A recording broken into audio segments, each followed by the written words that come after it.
esta situación, o sea, yo no veo ofensivo, o sea, yo desde mi perspectiva, pero hay gente que tal vez sí porque sufrió discriminación por alguna cosa así. ¿Entrenaste algún tokenizador para el chat? Entrené, bueno, para mis RNNs y LSTMs existe la función de entrenar tu tokenizador a partir de tus datos. Para eso sí, pero para los modelos preentrenados, como ya vienen asignados a cada modelo, para eso no. Pero igualmente no fueron resultados. Sí. A lo mejor lo que tú te refieres un poco es, por ejemplo, si alguien habla mixteco, puede hablar un daví o un sabí, por ejemplo, ¿no? Dos variantes del mixteco. Y ellos dicen, es que yo no soy mixteco, yo soy tonsa. Sí, pero no todas las, bueno, hay algunos y son, como decía Cecilia, son 68 lenguas, son 400 y tantas variantes. Y luego de las variantes todavía están como los regionalismos, son como los pueblos, y cada casi es como muy aleatorio qué pueblos son muy estrictos con cómo se denominan y otros que son así como que no pasa nada, ¿no? Entonces, yo creo que sí, ya a la hora de empezar a interactuar con la gente, sí es una cosa que hay que investigar. Si a ellos les gusta denominarse como purépechas o como el nombre original de su lengua, los trigis, por ejemplo, también tienen ese tema. Entonces, hay mucho que indagar sobre la variante específica, la lengua específica y la zona. Es complejo. Es complejo, ¿no? Entonces, ya vemos. ¿Tú estás trabajando con alguna variante específica? Sí. Entonces, eso es lo que hay que ir mostrando.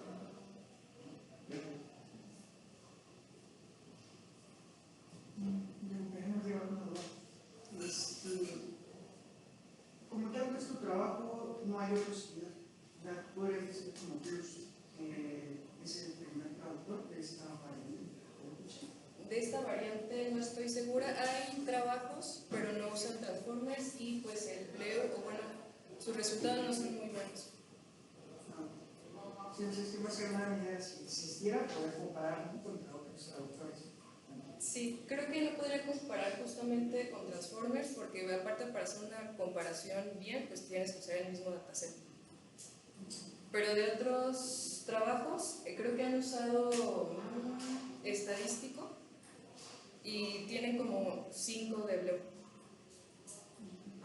Gracias.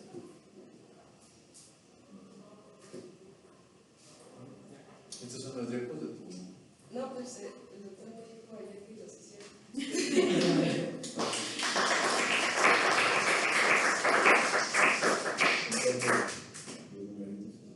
luego gracias.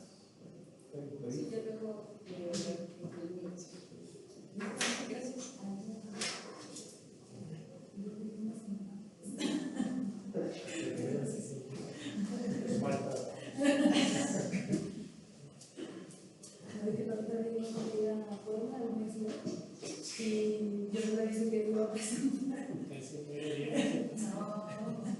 bueno, como tenía. Pues sí, pues sí.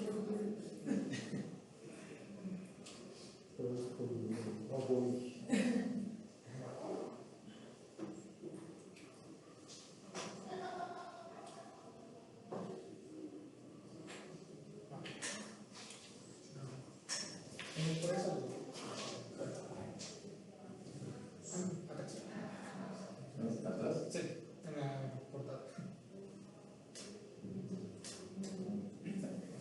Bueno, hola, buenas tardes.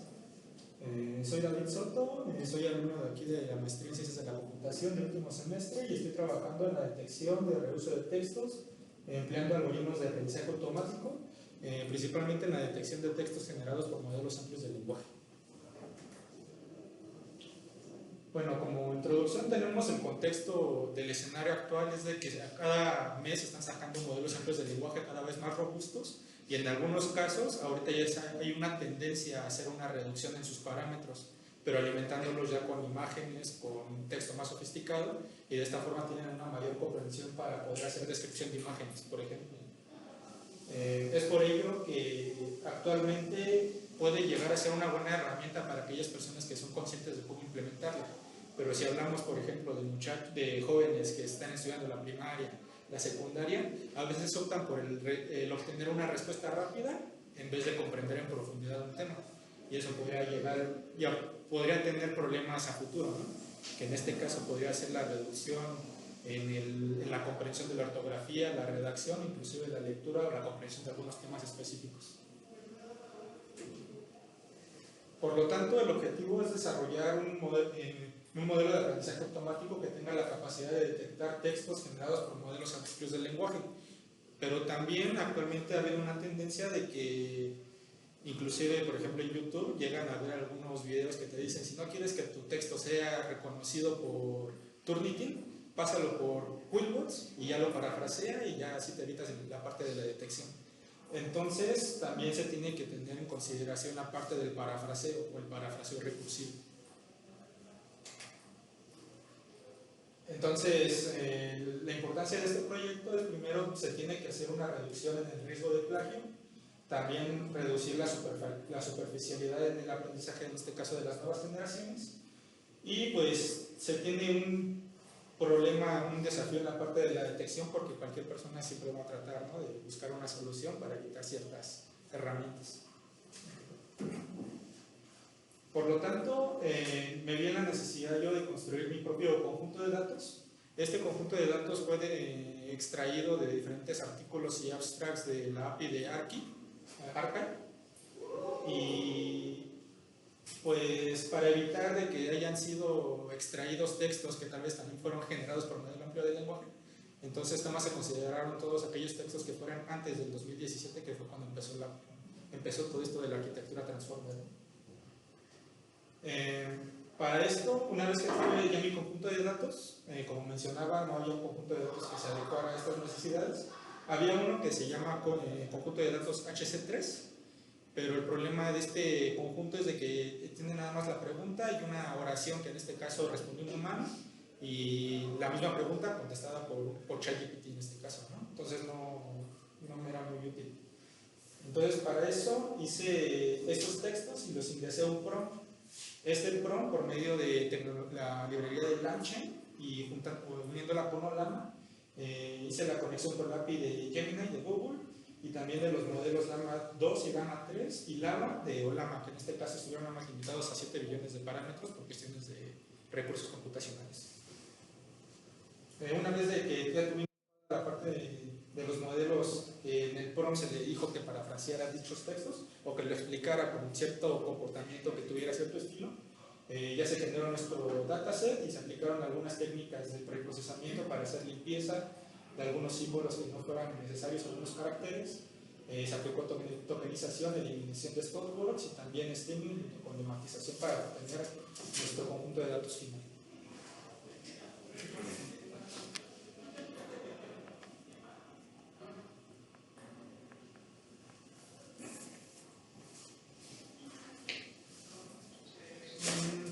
Ok, una vez que tuvimos ya toda nuestra parte de nuestro preprocesamiento, pasamos a la parte de la vectorización.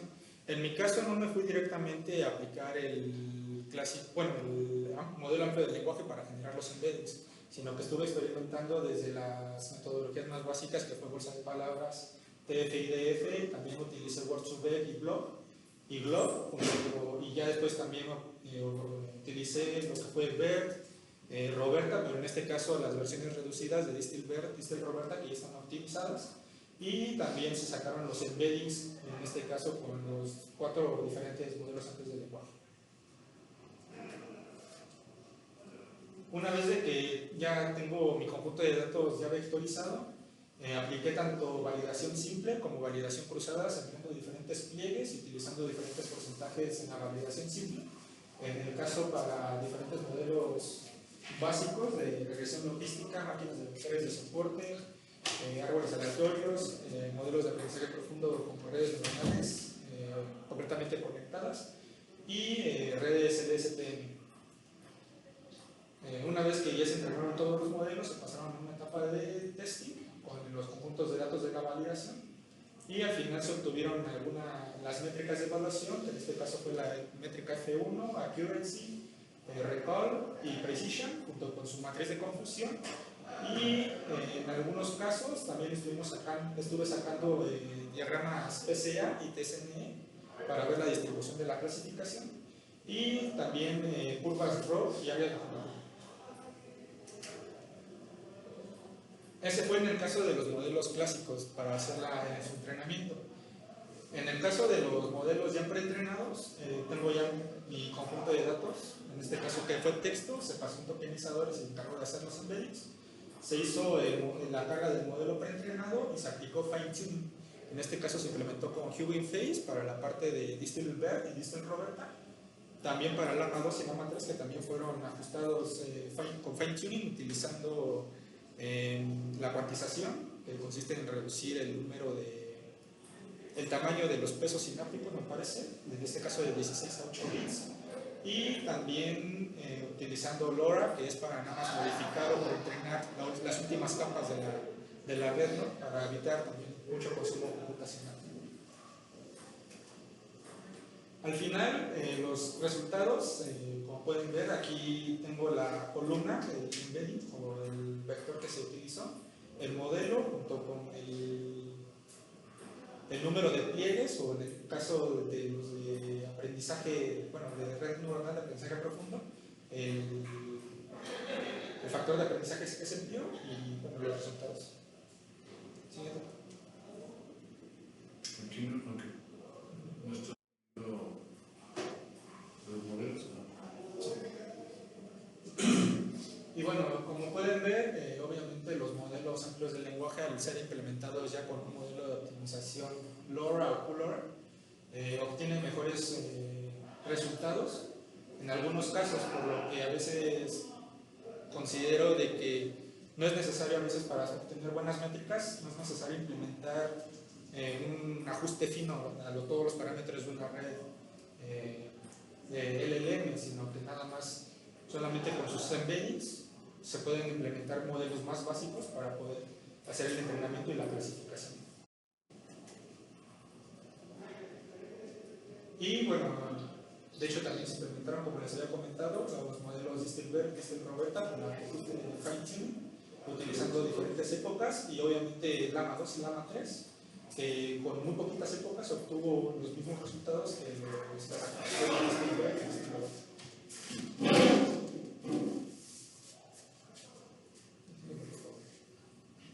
Y bueno, esta es la matriz de confusión, el diagrama PCA del peor modelo que se hizo, o se clasificó de peor forma, que es una arquitectura utilizando vectores Word2Vec junto con una red de aprendizaje profundo, el STM.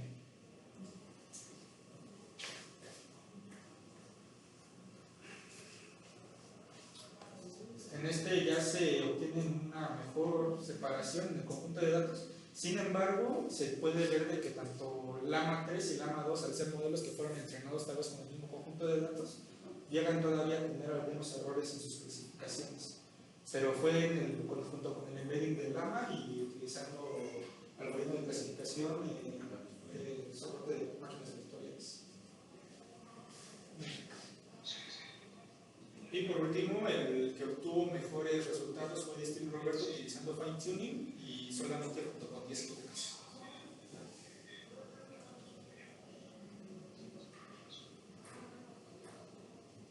Entonces, como conclusiones, en el caso de que se quiera implementar el fine tuning para los modelos amplios de lenguaje, a veces el generar solamente los embeddings y implementar un algoritmo clásico de clasificación es suficiente para obtener buenas métricas o una buena clasificación. Por lo tanto, se puede hacer una implementación avanzada de detección de los textos utilizando bajos recursos. Y las contribuciones a futuro, en este caso vamos a considerar todavía la parte del parafraseo recursivo y también el caso de hacer la traducción de un idioma a otro, que también lo emplean de esa forma para poder evitar los detectores de plagio. Y bueno, con futura dirección también se planea crear un conjunto de datos más robusto. Actualmente con el que estuve trabajando tenía 7.750 textos distribuidos en cada una de las clases. Pero actualmente ya cuento con el conjunto de datos que ya también contiene este parafraseo recursivo y la traducción, y ya subió el conjunto de datos de tamaño a más de 100.000 textos. Y eso sería. Gracias. Muy bien. Damos un tema. Sí. Con la motivación, yo sería como, quizás no sé qué haría, digo, no es mi alumno, pero algo que fuera un poco menos controversial, porque yo, por ejemplo, si tú me dices, es que los chicos pueden estar teniendo habilidades de redacción de sintaxis, yo te digo, bueno, pues nosotros ya perdimos la habilidad de trazar con pluma fuente, o de hacer letra cursiva, ¿no? O ya nadie se lamenta de que no sepamos usar las tablitas o las tablitas para usar, hacer cálculos, o las tablas de trigonométricos.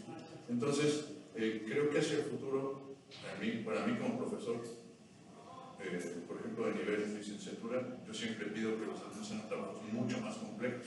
Y les digo, usen GPT, pero su trabajo va a tener esta estructura para que yo me aseguro de que tengan que trabajar mentalmente usando la herramienta para producir algo mucho más complejo de lo que hubieran podido producir a mano. Entonces, esa es una visión muy personal, pero creo que puede ser como, ¿cómo se llama? Puedo provocar alguna cosa de coalición con alguien que tenga una idea diferente. Exacto. Pero algo, por ejemplo, como generación de fake news o temas de redes sociales, etcétera, a lo mejor sí pudiera ser algo que sí sea nocivo para la sociedad por seguro, entonces en eso sí nos puede ayudar. Porque yo estoy de acuerdo que la tarea es muy importante, pero ya la motivación creo que hay que ser un poco más, estar más seguros de que sea algo, que no sea algo tan controvertido. Sí, bueno, en este caso, desde mi punto de vista personal, yo cuando, por ejemplo, estuvimos en la pandemia, claramente se vio una falta de eficiencia por parte del personal docente en la parte de la primaria y la secundaria, que no tenían, por ejemplo, ni siquiera la posibilidad de manejar una computadora, ¿no? Entonces, yo lo consideré desde esa parte. Obviamente, los muchachos de ahorita ya tienen un celular a la mano, pueden consultar toda la información, tienen todo, y pues también la parte docente no está capacitada en esa parte. No me refiero a la parte de universidad, ¿no? La universidad es muy diferente, pero la parte de primaria, sí, pero bueno, es mi punto de vista. Yo tengo una duda con respecto a, dices que no hay datasets y tuviste que construir todo el tuyo, pero hay un montón. Sí, están, por ejemplo, los conjuntos de datos de PAN, ¿no? También. Ese es uno de los últimos. Hay HC3, por ejemplo, también. El LibreDev tiene 2 versiones, sí. Ya lleva 2 años haciendo datasets para esto. El Semevale el año pasado sacó un dataset muy grande en múltiples idiomas. Y son públicos. Entonces, quizás deberías como presentar estos otros datasets y explicar cuál es la diferencia entre el tuyo y lo que ya hay en la literatura. No decir no hay, porque nosotros trabajamos en esto, sabemos que sí hay. Entonces, eso puedes presentarlo y explicar. Y la otra es, veo que tienes muy buenos resultados con ciertos modelos muy sencillos. ¿Crees que estos buenos resultados justamente se deban a tu dataset y que puedas tú generalizar tus conclusiones con estos resultados, o vale la pena que hagan los mismos experimentos con otro tipo de dataset que hayan sido generados de otra manera para poder saber si esto se replica en estos datasets? Sería un buen punto también considerar esa parte, porque ciertamente es posible que nada más esté aprendiendo lo de mi conjunto de datos, ¿no? Pero sí sería bueno considerar, en este caso, bueno, no tenía información de esa parte, porque yo como tal el proyecto lo inicié hace 2 años, un poquito antes. Entonces, pues en ese momento chequé el estado del arte y estaba el modelo HC3, y bueno, el conjunto de datos HC3, los conjuntos de datos PAN, pero en este caso, si me comenta de que hay otros, pues sería bueno también hacer los experimentos necesarios y hacer la comparación. Sí. Sí, gracias. Sí. Yo también tengo mi duda. El dataset dice que contiene 7.000 textos y son de como artículos, ¿no? Papers de Sí, en este caso, bueno, yo los conjuntos de datos pasados había checado en algunos artículos de que mencionaban de que estos conjuntos de datos estaban limitados solamente a la parte de la computación, no estaban enfocados a otras áreas de conocimiento. Entonces, este conjunto de datos que hice por medio de Archive y utilizando ahí el código HTML, me metí a cada una de sus categorías, en este caso física, química, entre otras. Y de esta forma pues hice la extracción de los abstracts de cada uno de los PDFs y ya pues esos fueron los que utilicé para mi conjunto de datos. Los abstracts. Sí, solamente los abstracts. Y para escribir los abstracts, ¿utilizaste los modelos cuantizados? ¿O los modelos normales como...? No, en este caso, para hacer el parafraseo, por ejemplo, que te explicara el modelo del lenguaje con sus propias palabras, solamente utilicé la librería de LangChain junto con un prompt para hacer la generación del texto. Sí. ¿Alguna otra pregunta? Pero si eliges algún modelo, ¿no? Con el LangChain. Si eliges cuál es la versión de tu software, Llama 3, Sí. entonces te usa la versión de 8 billones de 16 flotantes de precisión o de contestado a 8, a 4, a 2. De 7 billones de parámetros, no, Llama 3 a 7 billones de parámetros. Y su cuantización, bueno, no era FP16 ni 32, pero bueno, Creo que era FP16. Sí.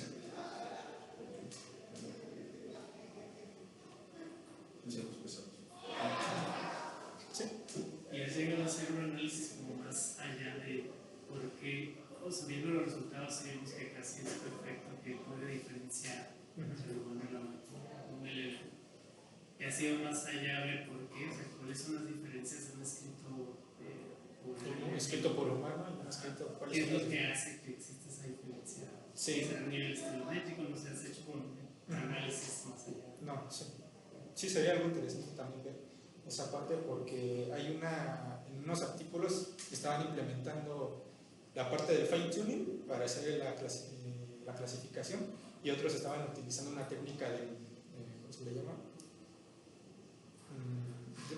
De marcar o marqueo, ¿no? De algunas características específicas de los textos generados por modelos amplios del lenguaje, pero cuando se hace el parafraseo ya ese marcado se pierde, entonces es algo también que sería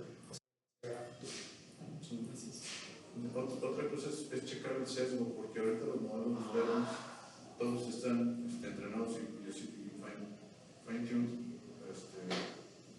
se me olvidaron las palabras, no hay que decir fine-tuneados, ¿no? Ajustados, para decir y hacer patente que son modelos de lenguaje. Si tú, por ejemplo, comparas con las versiones que se les llaman, no me acuerdo exactamente cuál es el término, pero las versiones crudas, antes de hacer el fine-tuning para que denoten que son modelos de lenguaje, hay veces que es mucho más difícil detectar. Inclusive, hace poco leí un paper sobre comparaban GPT-4, Gemini y todos los demás ahorita, con la versión de GPT-3, del chat GPT que salió con GPT-3, y esa era una versión mucho más creativa y básicamente era indetectable o mucho más difícil de detectar que era el texto comparado con los actuales. Entonces puede haber un sesgo en ese sentido y puede haber también alguien que eventualmente genere uno que diga, pues lo vamos a hacer lo más crudo posible para que no sea detectable porque no tiene templates internos, porque no tiene entrenamiento de ese tipo. Sí, sí. Entonces esa sería una cuestión que sería interesante tratar, al menos como en la parte de la introducción, yo creo, para decir, pues estamos trabajando con los modelos actuales, pero ver si hay algunos otros modelos que estén especializados en no ser detectados. Exacto, sí. Y justo también hablando de esto, ahora se me surgió otra duda. Cuando tú haces el prompt, le pasas al modelo de lenguaje, normalmente te responde algo, ¿no?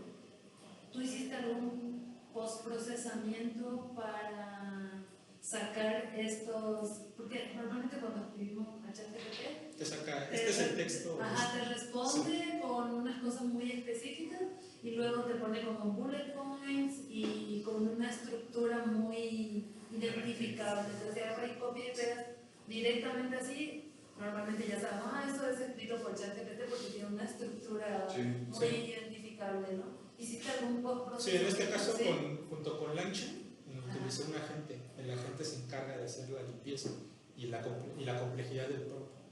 Entonces, nada más yo le especifico en el prompt, no quiero que me agregues más información de lo que te estoy pidiendo y quiero nada más el puro párrafo, o sea, no quiero más. Sí, y aparte lo postprocesaste con los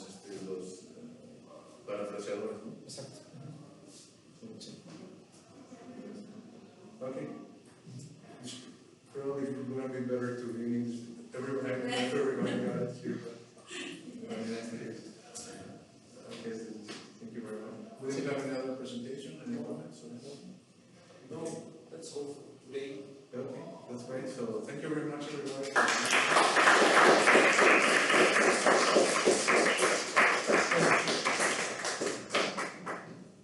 Okay, so we finished our seminar for today. Thank you for your participation.